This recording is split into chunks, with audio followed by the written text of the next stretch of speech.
ښځو کې غوره ښځه کومه یوه ده لکه څنګه چې ورور سوال کړی نو پیغمبر صلی الله علیه وسلم ورته التي تسره اذا نظر الیها چې خاوند ورته وګوري خوشحاله شي چې خاوند ورته وګوري څه شي خوشحاله شي چې ته کور ته ورننوځې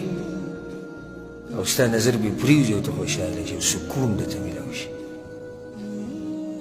بعض وروڼه په داسې امتحان کې پراته دي چې کور چابي ته وکړي ورننوځي او ته وسړې د دې پی نشته او د هغه پمپرې نشته او پلار دې نن بیا غوسه و